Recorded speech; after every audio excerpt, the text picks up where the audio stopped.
Yesterday, I have heard from one of our startup clients a real horror story. After 2 years, and and you know already when difficulties are when the invoices are paid late and stuff like that, then I I learned to ask, "Hey, what is going on? Hello, Rich." And it turned out I said, "Hey, can I help you with promoting your service as a software as a service company? Can I help you promoting your services? Maybe you need some support in making it known, and I'm willing as a patent attorney to come in. But can you please show me what is your well,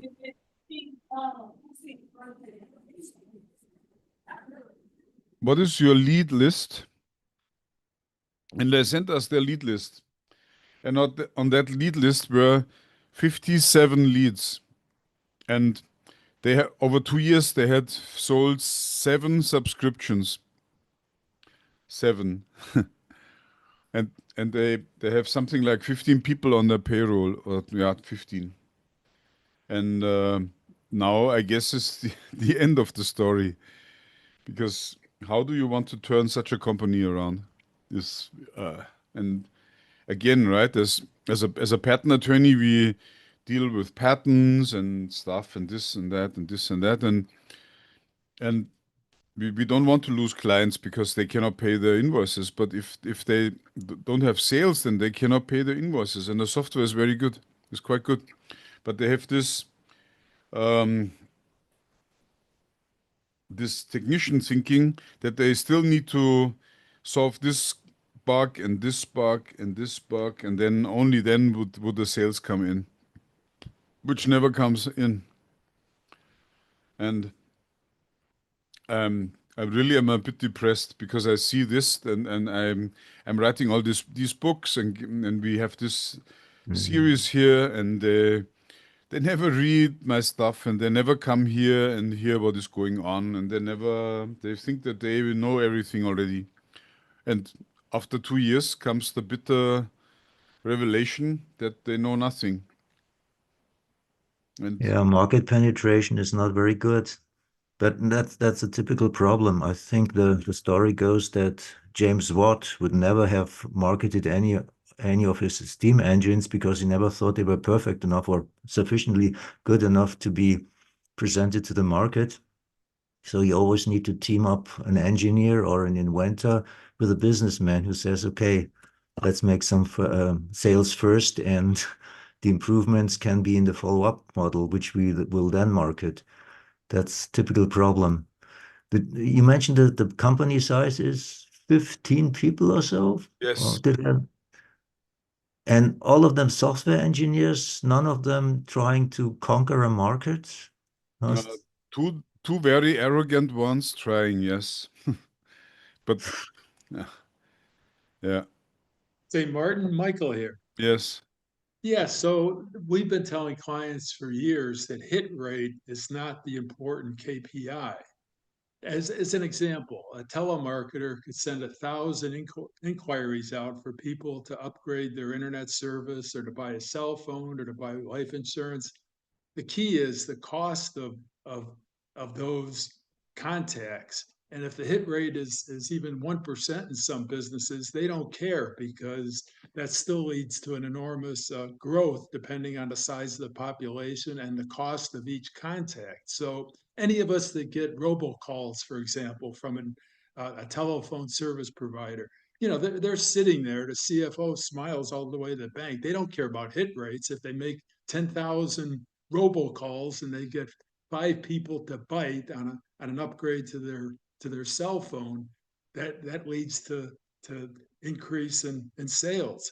So, tell your client, don't be discouraged by 7 out of 55 that are turned into sales. There are hit rates out there that are a tenth of 1%, and we see them every day. So, that's just not a good KPI.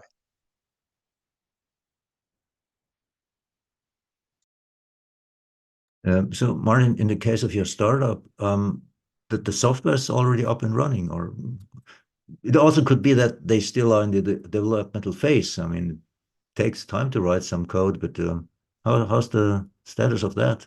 Is there a viable product, in your opinion? Martin? Oh, sorry. Yes, I muted my microphone while the other was speaking. Yes, there's a product, and the product is good. I can tell you, it's good. You just need to find the right sales guys, I believe. Okay, the product has bugs, yes. It has problems, yes. But it is also a very early phase in this, and then yeah. So yeah, and I'm a bit speechless because I thought because I gave them my books for free, and I said come here, but they never show up, and they are so arrogant and know everything, and that is what hurts most when people are arrogant because arrogance comes with two components. The first one, you must be better than someone else, and the second one is you let others feel that you are better. That's arrogant. And but there are also people out there who let others feel that they are better without being better, and I would call that wannabe. And while it is a real pleasure to work with arrogant people, is a real pain in the neck to work with wannabes. And yeah, that's what I'm facing. Maybe they're here, but I don't think so. Um, yeah. Yeah, maybe you should directly call them, give them their insights once again, and tell them that now they have really market indicators that they are underperforming. Yes. Meaning that while they have a product which can be marketed, of course, it is a product which always can be improved. That's usual. But it can be marketed. It could create benefits. And if they don't conquer the market and penetrate the market now, they have a serious problem. Even the most arrogant person in the world would somehow understand that writing code is not just something which is done for pleasure, it should also generate revenues. I mean, Yes. that's the Money on same all over the world. money on the And table, right? Yeah. Yeah, so just for us, we also have marketing stuff, and and and we set a KPI, which is each marketing and sales stuff must use 4 hours per day to outreach to people, and we measure that time. And it could be better because I just enforced that rule very recently, and we measure that, and that was quite difficult for some to absorb. And but this is something that must be done. And if a company doesn't have such a KPI for their marketing people, then they are lost because some even think that the services would sell themselves, or they rely on other people like myself to bring in the work. But that should also work on yeah independent of the owner or founder. So that's the thing. And yeah, again, I believe finding the right market is more important than developing the right product. Is yeah, or how what did in the serial innovator book, how did Bruce put it? Innovation is not about finding a new solution for a defined problem. It's discovering a new problem that is worth solving. And yeah, so and and then talking about the problem and how it is solved. That is the next step. You cannot just stay there and pretend that the market will come to your door and knock at your door because you have just such a nice solution. Yeah, so in very short words, that was it. But that was only one thing. Um, I remember that last week we had this discussion about the electric vehicles versus internal combustion engines, ICEs or ICEs, and including hybrid approaches. And yeah, and there was this recent shift of General Motor back to internal combustion engine vehicles. And we talked about the practical performance of hybrids and examples from logistics companies. They're adopting electric trucks with good results. But I have here a very, how to say, strong question here. When you look at the companies that build electric vehicles right now, and they're so proud because they have electric vehicles, is it that they really solve an existing customer problem, or is it that they just build the next big gadget? Like when you look at Michael Ostrovsky's photo in his profile is a big Audi taken from behind. Is a very nice car, but building a nicer car, does it really solve a problem, a customer problem, or is it just for gadget people? And then would that gadget thinking solve or save an entire industry like the German car export industry, which is a major driving force in the German industry? Say, Martin, let me react to you real quick for the group. Yes. That's a small A4. It's a 2003. It's 22 years old, and I've had it 18 years. I bought it in 06, 07. And the A series was a major investment for Audi Group. You know the story. Okay, so there are many good things about the A series, but there were about a dozen things that were despicable engineering screw ups. And I don't want to list them, but anyone in the audience that knows the story. Um, so to me, the idea of all of its electronics. The darn thing has six computers, and it has Siemens power window motors. I mean, it has hundreds of innovations, and the capital cost of doing the A series was probably the biggest bet that Volkswagen Audi Group. And at the time they did it, it might have been Porsche Audi Group. So Volkswagen took it over. You know the history. Um, but I've had that car, close to 20 years. Previously, I had a Mercedes for 20 years. So I think the Germans, people get a mortgage on German cars. So I applaud the quality. But there are things that are bad, but generally their benchmark around the world, they're finer than Japanese on engineering and certainly all American cars. So I applaud German cars. I really do. I sound like a traitor, but I'm not. To me, a car is an answer to getting from point A to B and comfort and safety. And if you've got a lot of nice convenience things, that's good too. But that's just my defense. And believe me, I'm not a wealthy man that can afford a new Audi every year. That thing is like an appliance in the family when I bought it. So there you go. I've used that example because if someone puts a car as a profile photo, that says something, right?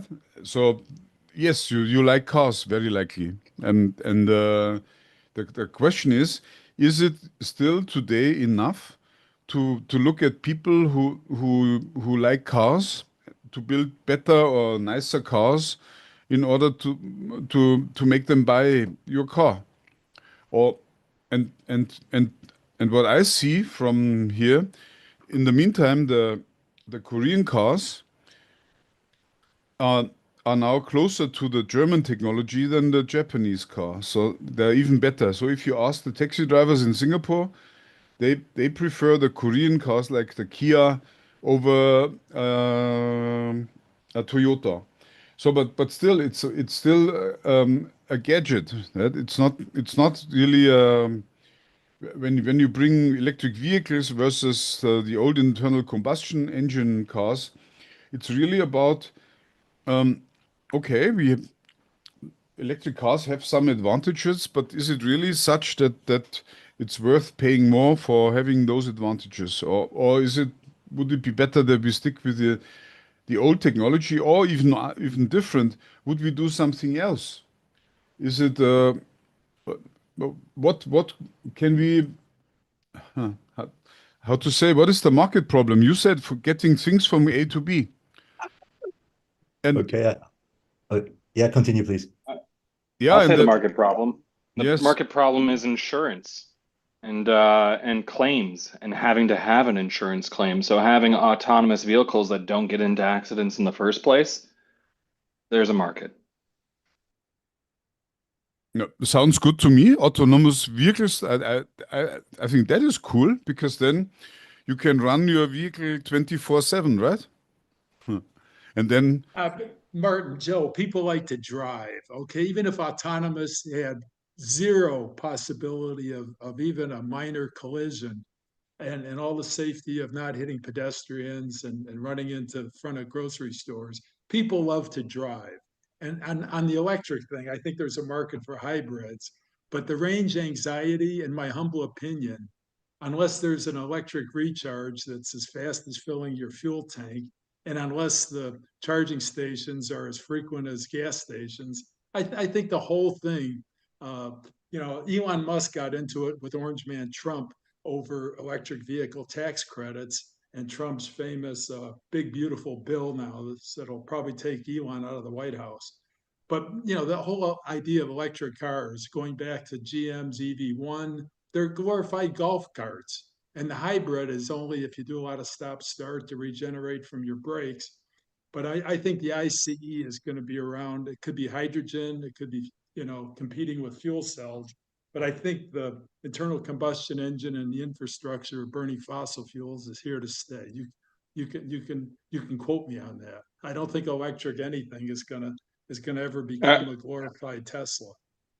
I think you'll go back to propane or let's say methane type of cylinders on vehicles. There's NGVs, Joe. Utilities have pressurized natural gas or compressed natural gas. CNG has been around a long time. But again, where are you going to stop to fill up with CNG? They're up in British Columbia. Shell gas stations have CNG, and you pull up in 4 minutes. You can pressurize to 2,000 psi and be on your way. And they're better on crash worthiness. But again, you don't have the fuel infrastructure, and service stations aren't all going to put in compressed natural gas compressors. You're not going to put one in your house, so case closed. They're a novelty like an electric golf cart. Unless you decide to turn your bio waste into natural gas at your home, it's possible that you could have something at least within a neighborhood. May I, this is Jürgen Brugel from Munich. May I, as a car guy, also add a few comments? First, the comment to the taxi driver and the Korean cars asks the same question to car repair shops. You will hear a big whining and screaming about Korean cars. This is number one. Number two, the hybrid. I mean, the hybrid uh, uh, eats away a lot of trunk space, a lot of usability, and adds quite some weight so that your fuel consumption significantly goes up. Um, Only electric, uh, in the end, it will be electric. This is just my opinion. Combustion will be around for a long, long time. Right now, there are a lot of innovations in the area of batteries. Um, if you buy today a new car, electric car, and then wait a year, you have an old car. You have the newer model has a significant higher range and is also more efficient. What people always overlook is that there is a big difference between what you pump in at your wall box and what mileage you get out. There are a lot of conversions and heat and efficiency problems. Uh, the car manufacturers are also getting better on this, and this is definitely the big problem. Uh, the market is not reliable. Uh, Michael said his car is more than 20 years. Hey, cool. But you won't see an electric car that is that old because at the point when the battery is due, the thing is Schrott. Uh, what's the name? It's garbage. It's Junk, you have to throw it junk. away. It's Done. kaput. Kaput. Kaput. Exactly. So, the final thought on electric cars is that the manufacturers are happy to sell as little electric cars as possible because they don't earn money on those. They basically have to throw whatever couple of €1,000 into the trunk, but it's the market. So in Europe, at least, the only driving factor for electric vehicles is the European government that sets legislation and how much CO2 has can be emitted and so on and so forth. And they think they will save the world with the CO2. And everybody who is interested, there are a lot of videos out there how much CO2 is in the atmosphere and what is if we save whatever um, uh, 50% or would it even matter if the complete European community would not emit any CO2 from tomorrow on? So I'm done. Well, Jurgen, by the way, I've been on a roll lately. CO2, plants need CO2. Plants love CO2 to make oxygen. So this whole thing of carbon credits and on, there's a big difference between raw hydrocarbon emissions, CO emissions, NOx, and ROx, as people call it in the power plant business. CO2 is a good thing. The idea of sequestering CO2 with membranes and all these crazy ideas that the Democrats in the US write books about. That's crazy. Plants love CO2. We should plant more trees. End of story. And then we can Mhm, burn all the fossil fuel we want, and the trees are going to be happy. mhm. Correct. Not quite correct. But first of all, a couple of minutes ago, I had to chuckle because when Michael was talking about his car, behind the scenes, we have a nice little exchange about cars. And I wonder what kind of car Michael would buy if he really could afford it. Michael, you know Well, what I'm let me let talking me about, let okay? me answer. Okay, Roland's a car guy too. So it has the original engine, original transmission. The transmission fluid has never been changed. It now has 200,000 kilometers or 135,000 miles. And I've had six old Mercedes. None of them needed any engine work or transmission work. And some of them, I had a 65 and I had it when it was 26 years old and I sold it for four times what I paid for it. I mean, I am hooked on German cars as long as you know what you're doing and you keep them out of the shop or the stealer dealers. And the part about the aftermarket, again, the car companies love internal combustion engines because unless you're a do-it-yourselfer like some of us, the dealers at $150 an hour now and the price of parts, they love it to have all the plumbing under the hood because there's more to go wrong and they make their money in the service shop and in the aftermarket for the parts. Electric cars, other than the battery, Jurgen, the electric motors, I don't know too much about the life of Tesla's motor generator, but I suppose it's pretty good. But the battery's still going to get you after 7 or 10 years. Yeah, just to complete the picture, as you know, I run a Ford, so you run German cars, I buy American cars. I beat you by length because my Ford has circled the Earth 10 times. It has over 400,000 kilometers now, right now.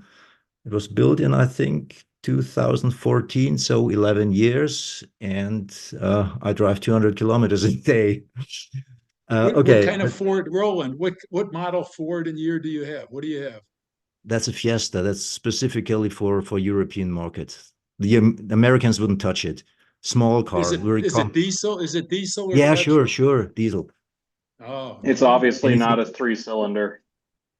Well, No, some four, Mercedes diesels four go a half cylinders. million miles. Mercedes puts a badge on some of their diesels. A friend of mine had a 240D with 700,000 miles. Okay, I remember And my last Ford Fiesta. That was the one which I had before. It broke down at around 450,000. That was really problem with not the pistons, but the injection engine. And that's why I switched to the newer model, newer in, okay, just a joke, it's not new, but my Fords always lasted around 400, 500,000 kilometers before I had to switch. But that's really amazing because circling the Earth 10 times, that's quite an achievement.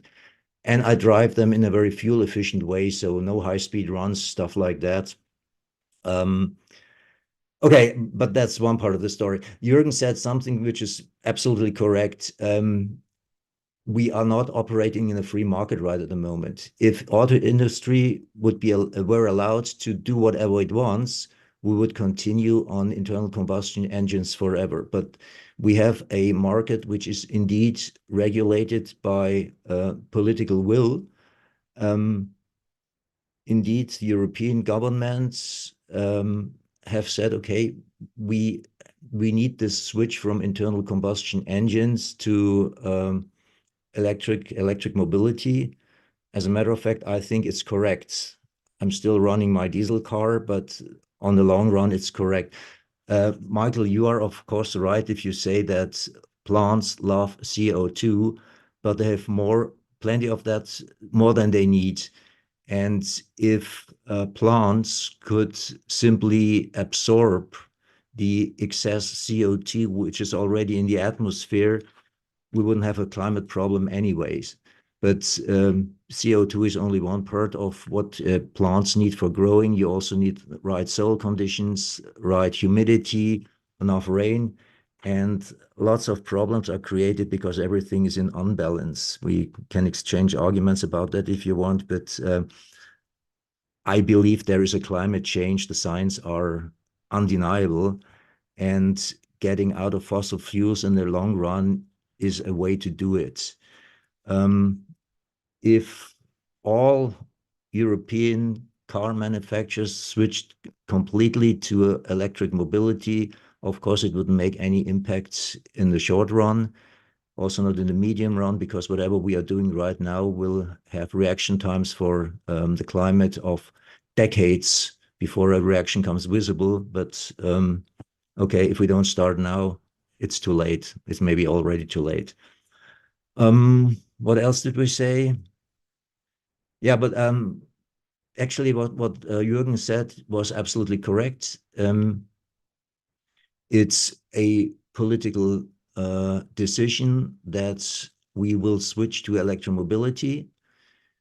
There were two technological possibilities to achieve that. The one was battery cars, the other one was hydrogen cars. I would have preferred hydrogen cars. Maybe they will catch Pepper up. hydrogen loves to walk through the metal that it's inside of and then phase through it, reform on the backside, and create hydrogen embrittlement, and all the piping ends up becoming very needs to be replaced or X-rayed.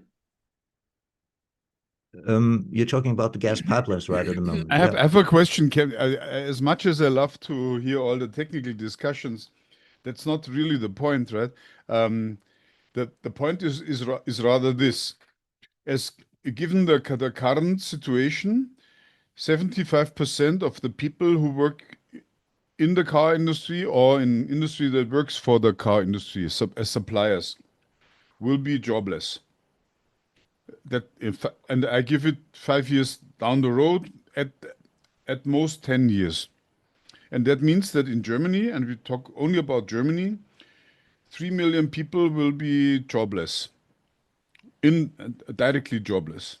And then follows what is indirectly jobless when there's less money to spend. And I'm not even talking about the expenditures for the social costs for the governments that are there. But what I can tell you is only speaking about Germany, 3 million people will need to look for other things to do, 5 to 10 years down the road. And the But question, Martin, is it that German car companies are losing market share because the overall global population of vehicles of all types is growing still like crazy, no, especially, yeah. no. Michael, you're losing the point that or missing the point. It's not that the car companies will shrink by 75%. I'll give you an example. 6 weeks ago or 2 months ago, there was the tariffs introduced on German goods for the US, right? And overnight, that reduced the German car export or stripped the German car export from the US as a receiving country. And the 15%, 15% of the German car manufacturing goes as export goods to the US. And these 15% represent something like 600,000 people in the workforce. And that vanished overnight. And I do not think that it will come back because all the people in the car industry that I know, and I know quite a lot, they all said, we will cope with this because we just shift our production to the US. And if your company is large enough, I mean, when I say large enough, then I would say it starts from 200 above, then you will be able to do that. You can open your factory in the US somewhere and that can be solved. But the problem is that these jobs are gone for Germany. And when I say, hey, yes, your company is safe because you can shift your production for the 15% of the export to the US, what do you do with the people that work for your company in Germany? And usually I do not receive any response on that question. But for me, it's very clear. These people will, I mean, they will be jobless. And you get into my WhatsApp, and I can show you over the past 2 months, six WhatsApp chats where the people say, oh, their company is closing by the end of the year. And then I ask, and what's your plan? Oh, I have no plan so far. And then that is what is going to happen. And we are here to show them what to do. And sorry, I'm not talking globally here. I'm not interested in the companies that can shift their production to Hungary, for example, from Germany, because the problem is that these people in Germany suffer from the problem that something that was there, namely production for export, suddenly is gone, and um, and and all the technical discussions of whether or not we should have electric or hybrid or pure internal combustion, and then with hydrogen or with um, liquid natural gas, liquefied natural gas, or whatever doesn't hit that problem. That there will be by the end of the year already people that don't know what to do because they don't know how to set up a business because they are But Martin, engineers. here, Martin, my impression of German labor in the auto plants and even the component suppliers is that the German worker in the plant is an elitist compared to the labor market for building cars or components in Hungary or even in the U.S. Southeast. That's a right to work state, or certainly in other third world countries where automotive component production in Mexico, there's no way the German auto worker can uh, lower their standard of living to be competitive with the global labor for making automobiles. So I don't know if the Koreans are here in the U.S. yet making, you know, Hyundais, but when Honda did a transplant in Ohio, even making cars at Toyota or Honda in Japan just wasn't going to be competitive. So the idea of transplants around the world. And I don't know who's gone to Hungary, but I think my power window motor says made in Hungary. My electronics on the Audi say made in Hungary. So Hungary must be the equivalent of why GM opened plants in Chihuahua, Mexico to make spark plug wires. The German But automotive labor has to realize they're too expensive worldwide. Michael, I'm not a politician in the first place anymore, I must say. And I'm also not there to give advice to politics what they do. But what I can tell you is that we have here people is a bit like the prohibition.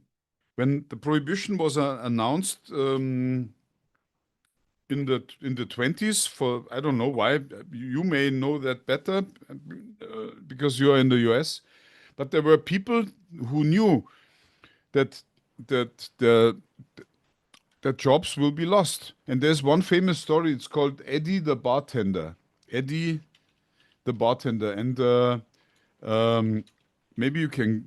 I try to Google it, and it is about a story of a bartender who knows that the prohibition is coming and he will lose his job. And until the final day was coming, nothing has happened to his life.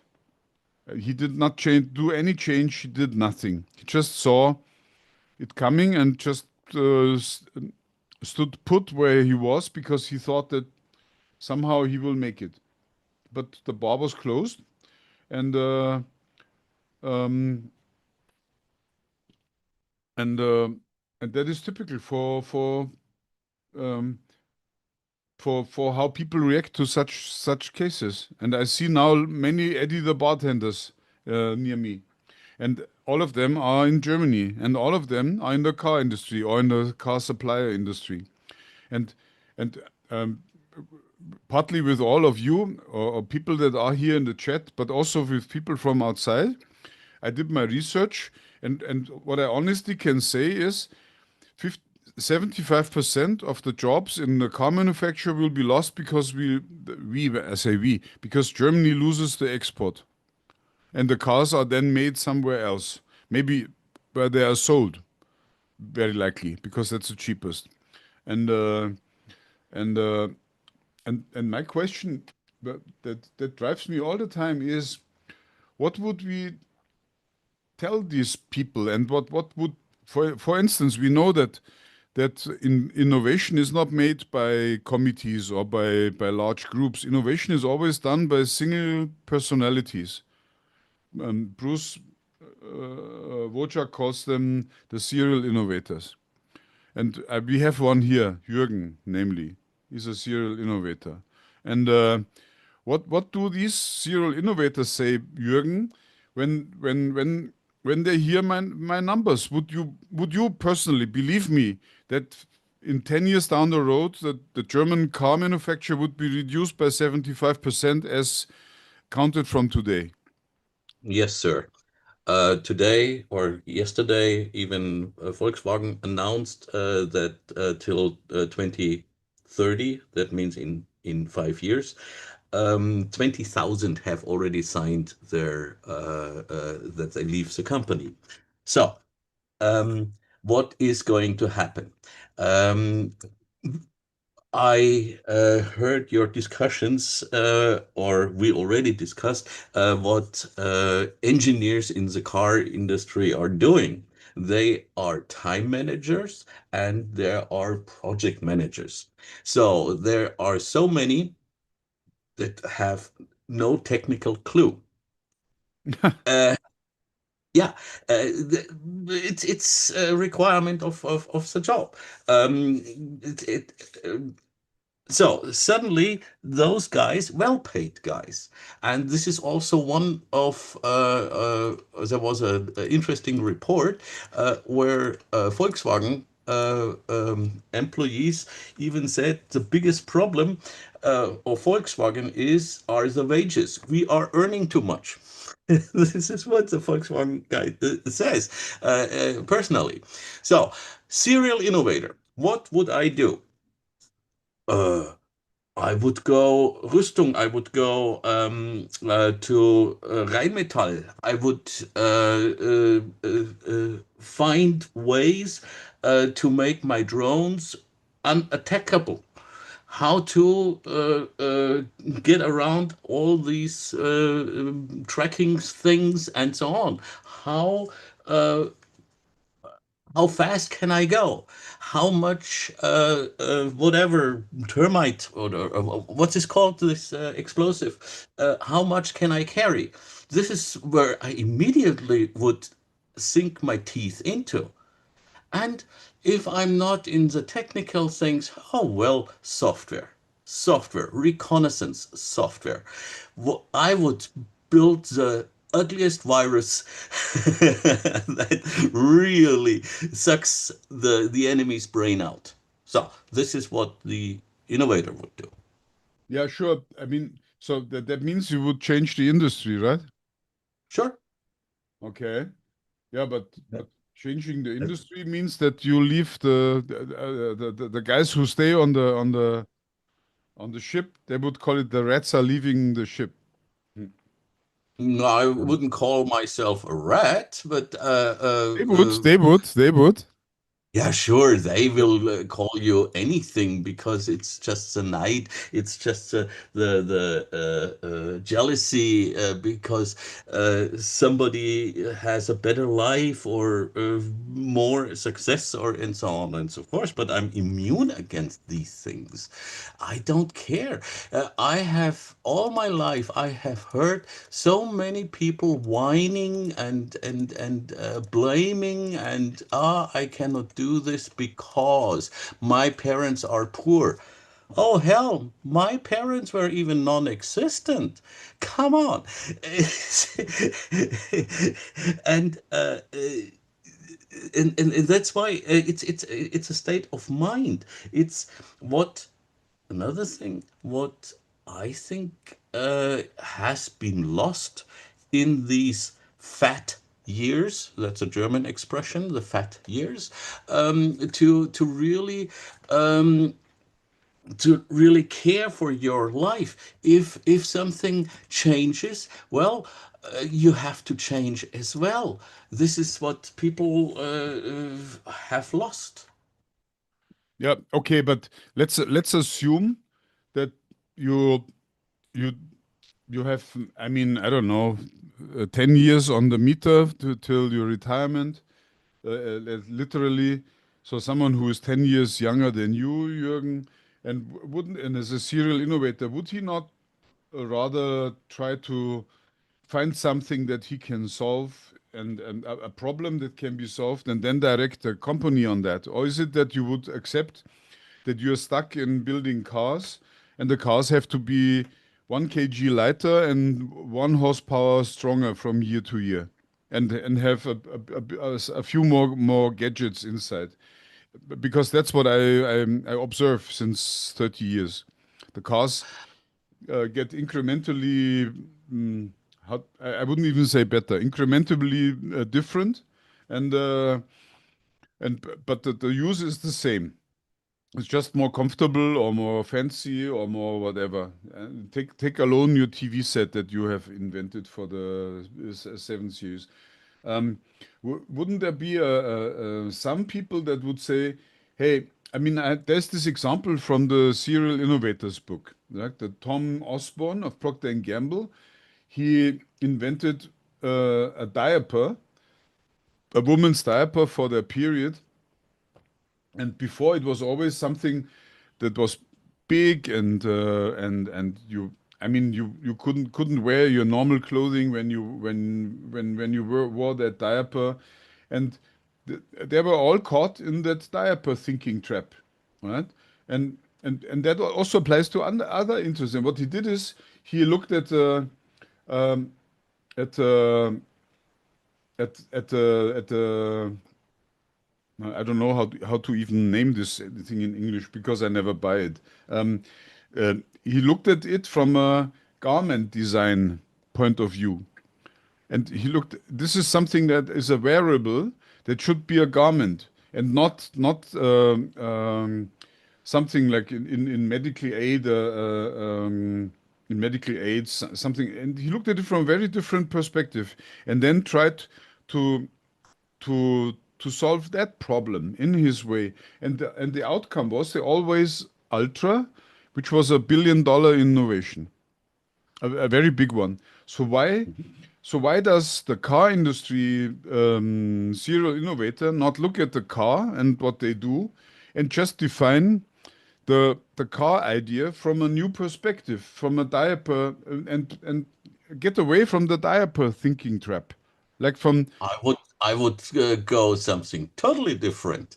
I found a way for hydrogen for free to make significant amount of hydrogen, and you don't pay much. I mean, you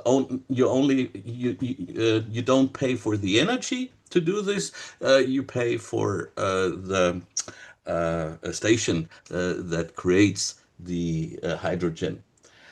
It's a special German thing because the most windmills are standing still when the sun shines. No matter what a wind is going, they have to stand still. And the worst part of it is that the companies who owns these windmills get a full refund as if the windmill would put out 100% energy. Why? Yeah, we have so many solar cells. We have so many solar cells standing around, and our electrical grid is also not really created for renewable energy when there is too much there. So, if I would put a hydrogen generator next to every windmill, I have hydrogen for cheap. And the argument what is always said, oh, that create making hydrogen is so inefficient, only whatever 50% or what. Hey, if the energy is free, I don't care about the efficiency. So I would solve the car, and that's also my favorite, the hydrogen engine. What is, by the way, an electric engine in the end. But anyway, let's not go into these details. But I would solve this hydrogen not availability, yeah, sure, availability issue this way. And then I would change because the industry is already there. If you put what was this you only have to add one chemical to this, and you have methane. Methane is a natural gas. So you also have already an complete environment for natural gas. You could then even sell it to these gas electric or gas powered electric facilities. I mean, but I'm retired. yeah, you are retired. Okay. Jürgen, if I may, the hydrogen economy was talked about 50 years ago. So the problem with both what you're saying about methane and hydrogen is physical distribution. So for the mobility market, if you're going to drive vehicles with hydrogen or electricity or whatever, it's pretty darn hard to put in the infrastructure. I'll just call it the physical distribution of your hydrogen. At what Yes, pressure and for the this, hazard. You could put it on tank trucks or rail cars, but you still need the exactly. service stations. You still need to Yes, compete with diesel and petrol. You're just not going to do it. certainly. It's trillions of dollars to do the global infrastructure. It's just not going to happen.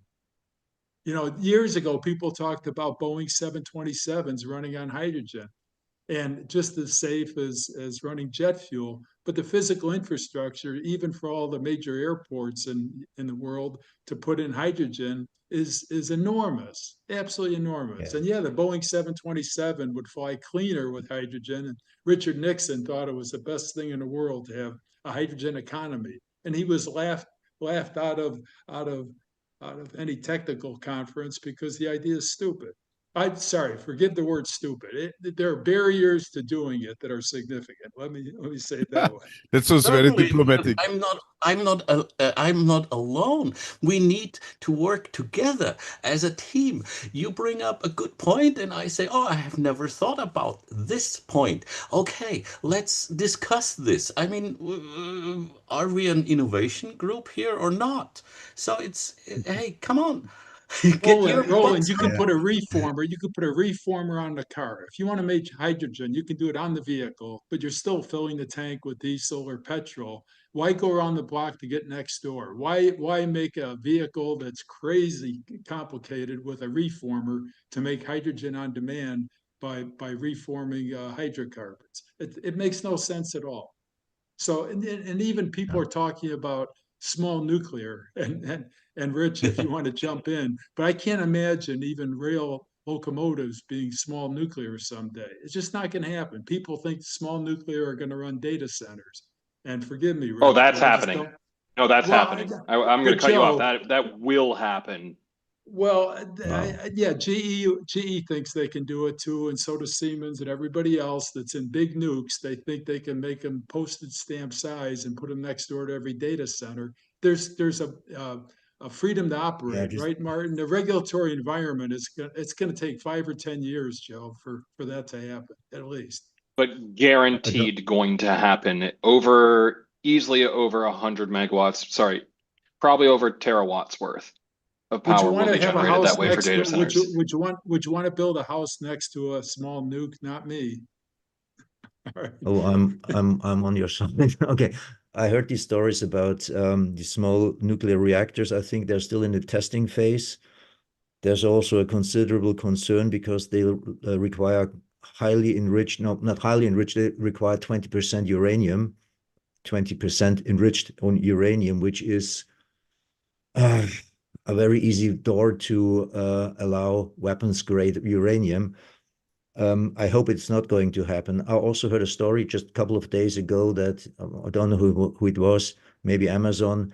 They made contracts with nuclear power plant operators to prolong the lifetime of outdated nuclear reactors just to ensure the electricity for the data centers. I think even 3 Mile Island was one of the reactors which is going to have extended lifetime. Um, Coming back to what Jürgen says, yeah, absolutely, I agree with it. We have a problem of the power grid in Germany. That's a nuisance, has been a nuisance for decades. It's not the fault of the power grid because the power grid was established to provide a completely different infrastructure, namely based on constantly operating reactors, nuclear reactors and coal reactors, stuff like that. Reactors which just pumped in electricity at foreseeable rates. And now we have a complete change of scheme, so to say. Wind generators in the north of Germany, lots of solar fields in the sun-rich Bavaria. I drive the highway every day, and right along my highway, there were additional solar fields in the past 2 years, and now they are still extending the areas. It's incredible. Generating hydrogen from excess electricity from solar fields or windmills, it's a little bit challenging, but there are already technological solutions to tackle this problem. It would be ideal if we could generate hydroelectricity from the North Sea power plants, and if you could use salt water for that. That's one major technical problem because right at the moment you need pure sweet water for conducting the electrolysis. If you take marine seawater, the electrodes will last a few hours and then they are gone. So this problem is being tackled. But once that problem is technologically solved, we can really switch to creating hydrogen and store hydrogen in periods of excess renewable energy. People also think about how the existing gas networks can be used for transporting hydrogen.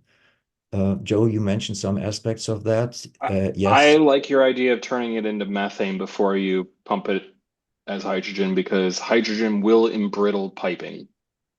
yes, that's Hydrogen loves to dis basically you got H2 and they turn into individual atoms and they phase through metal walls and then they recombine on the in the middle of the piping wall and then they make gas pockets inside of the metal walls and all the piping will become brittle over time and it will have to be replaced. I think by far you are safer taking a natural gas burning facility that's burning it for steam or something else and taking the CO2 exhaust stream and then pumping hydrogen and basically recreating natural gas at a facility like that before I would ever pipe it into a pipeline. there are trials ongoing in Germany, Hey, not to people, use. you're sorry to remind you all, but you're still again caught in technical discussions here. It's not about innovation. No, well, Martin, Like, we cannot solve these problems if we don't obey the technical constraints. yeah, that's what I always hear from the technicians. But that's the core problem. And the serial innovators, they would ask a different question. What is the real problem that you're solving? And is this what in a real serial innovator would do? And I don't think so. A real serial innovator would try to find where's the real problem that needs to be solved. And it's not about now driving cars that formerly run on natural oil or derivatives from that. Now with some other it's could it be that that you are solving the wrong problem and Okay, could you formulate the real problem in a few words? We have only three oh, minutes left, because but yeah, okay. No, that's the thing is called the hourglass model, and it's really worth reading that book because I'm translating it into German. No, not this book, another book which refers to that, and and I again discovered this hourglass model where you take your solution and you gauge the solution against the real problem, and you reword the real problem by getting feedback from the customers who are willing to pay. And now back to my initial story with the startup that has 57 sales leads and 7 sold subscription in 2 years. They have never done that exercise because they never found out what is the real problem that is to be solved. They always thought that they know the problem. They built something only to find out that nobody is willing to pay for it. And that's the same thing that applies in a much larger scale to the German car industry. And it's really urgent, an urgent problem because there are only 5 years left to, I would say less than 1 or 2 years left to find a start for a new thing. And I believe the entire German car industry should wake up and and think about that problem. Get the right people there to deal with it. And because in Germany, the jobs will be gone in Germany because they have the Germans have their own problems why these jobs will be gone. It's housemaid, I would say, but still, and I cannot see these efforts. People are like this Eddie the bartender, caught by the prohibition, despite knowing 2 years in advance that there will be a prohibition. Prohibition is something very Chicago-ish, right? For the people that are here. Al Say, Capone. Martin, hey, well, Martin, the problem may be that Germany's evolution has become too dependent on the auto industry. If you take the top 10 innovations, and I was watching a podcast, Uh-huh. so the wheel, the printing press, vaccine, the telephone, the computer, the airplane, uh, drones, as Jurgen mentioned, there are these mega trends, and Germany is probably too dependent on the auto industry. Now, in chemical and pharmaceutical, you've done very well. In electronics, there are examples where you've done very well. But the US and other countries around the world are far more diverse and not as dependent on the auto industry. And if your labor is elitist, you've got a quality workforce in automotive, but unfortunately, the market has gone commoditizing automotive assembly labor and even engineering and manufacturing. You're in the wrong industry now because the mega trend is it's globalizing and Germany can't compete. So you need more industries. You need to invent a wheel or a printing press or a new vaccine to get all these Yeah. people into a totally different S curve. What a nice final word, Michael. Thank you all Well, for attending. well, it's the root cause. You were asking what's the root cause and what's the solution. I guess I'm saying Yeah. your positioning is I don't wrong. even want to challenge you today now. Well, okay, we're out of time. As always, right? So thank you again for attending and see you next week. And then we continue from here. Thanks. Goodbye. Absolutely. Let's keep that in mind and Bye-bye. Okay, continue. bye-bye. Bye. Bye.